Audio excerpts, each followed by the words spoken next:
ராகவும் அபியும் வந்து ஒன்றா வந்து ஒரு பூஜை பண்ணணும், அப்போ தான் வந்து பிரச்சனை இல்லாமல் இருக்கும் அப்படின்னு சொல்லிட்டு என்னென்னா சொல்லிட்டு போகிறாங்க புரோகிதர். அதை கேட்டு வந்து பாட்டி ஒரு முடிவு எடுக்கிறாங்க. ஆமாம், இந்த பூஜை இவங்க 2 பேர் பண்ணட்டும், வீட்டில் நிறைய பிரச்சனைகள் வருது, அதனால் பூஜை பண்ணுறது தான் நல்லது, அதற்குண்டான ஏற்பாடெலாம் பார்க்கணும் அஞ்சலி அப்படின்னு சொல்கிறாங்க. சரி அஞ்சலியும் சொல்லி சரி எல்லாருக்கும் சேர்த்து இந்த பூஜையை பண்ணிடுவோம், ஆனால் ராகவுக்கும் அபிக்கும் நிறைய வந்து பிரச்சனை உருவாயிருக்கு, அவங்க தான் முதல்ல பண்ணணும்னு சொல்லிட்டு பாட்டி சொல்கிறாங்க. அதன்படி வீட்டில் வந்து பூஜையெல்லாம் ஏற்பாடு பண்ணுறாங்க.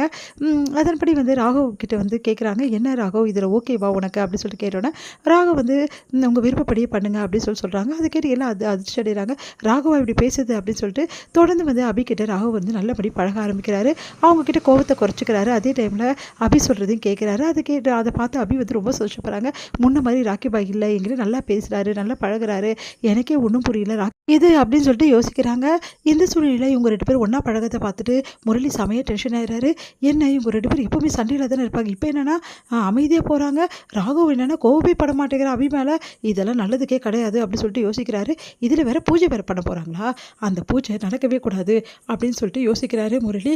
அதில் ஏதாவது ஒரு வேலை பண்ணணுமே அப்படின்னு சொல்லிட்டு யோசிச்சுட்டு இருக்காரு. இங்கே வந்து என்ன பண்ணுறாங்க, பூஜைக்கான ஏற்பாடு எல்லாமே பண்ணிகிட்ருக்காங்க. தொடர்ந்து வந்து எல்லாமே பண்ணிவிட்டு வந்து ராகவ் கூப்பிட்றாங்க. ராகவும் அவ்வளோ அழகாக வந்து பூஜைக்கு வந்து ஏற்பாடு ஆன மாதிரி அழகாக வந்து உட்கார்றாரு. நம்ம அபியும் வந்து உட்கார்றாங்க.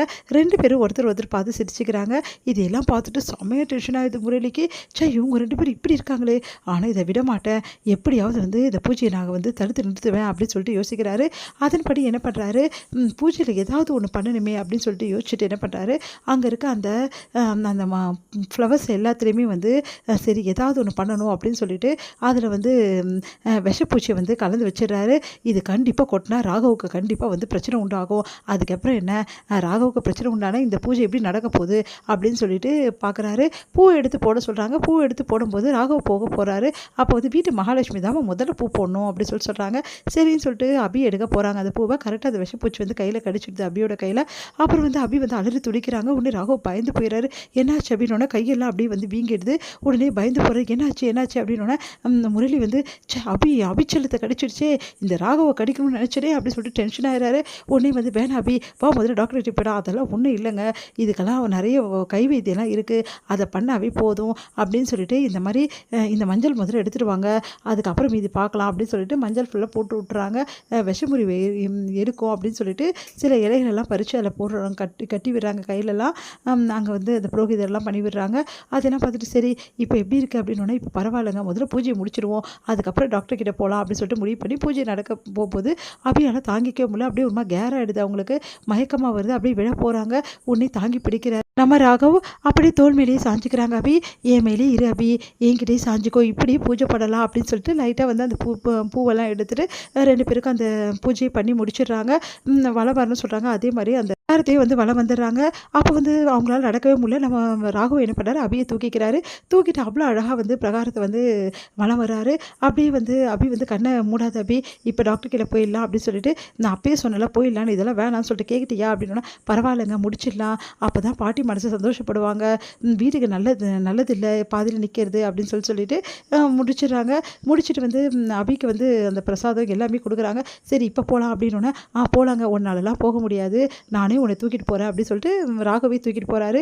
இதையெல்லாம் பார்த்துட்டு முரளியால் தாங்கிக்கவே முடியல. இப்படி நடந்துச்சு, நம்ம என்னமோ நினச்சோம், இவன் ஆனால் இப்படி தாங்குறான், ஏற்கனவே இவங்க 2 பேரும் ரொம்ப வந்து பார்த்துக்கிறாங்க, சிரிச்சுக்கிறாங்க, எல்லாம் பண்ணிக்கிறாங்க, இப்போ தொடர்ந்து வாழ ஆரம்பிச்சிடுவாங்க உங்களுக்கு, நம்ம இப்படி நடந்து போச்சு அப்படின்னு சொல்லிட்டு டென்ஷன் ஆகிறாரு. உடனே வந்து அந்த அவங்க வந்து பிரகாரம் பண்ண அந்த கோயிலில் வந்து சொல்கிறாங்க, ஒன்றும் இல்லைங்க, இந்த கோயில் இருக்க சக்தி வந்து வாய்ந்த அம்மன், எதுவாக இருந்தாலும் வந்து விஷப்பூச்சிவெல்லாம் வந்து கடிச்சா கூட சரி, என்ன நடந்தாலும் சரி, அது உடனே இறங்கி போயிடும் அப்படின்னு சொல்கிறாங்க.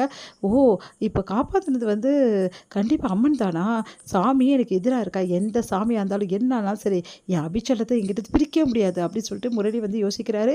இங்கே வந்து அபியை வந்து பார்த்துட்டு சரிங்க ஒன்றும் இல்லை, சாதாரண ஒரு சின்ன இது கடிதான், அது கொஞ்சம் மயக்கமாக இருந்திருக்கு, அவங்களுக்கு வேறு ஒன்றுமே ப்ராப்ளம் இல்லை, அதுக்கேற்ற மாதிரி இன்ஜெக்ஷன் போட்டுட்டோம், நீங்கள் வீட்டுக்கு கூட்டின்னு போயிடலாம்னு சொல்கிறாங்க. அதே மாதிரி ராகவ் வந்து வீட்டுக்கு கூட்டின்னு அபியை தாங்கி பிடிக்கிறாரு. அதே மாதிரி ரொம்ப நல்லா பார்த்துக்கிறாரு.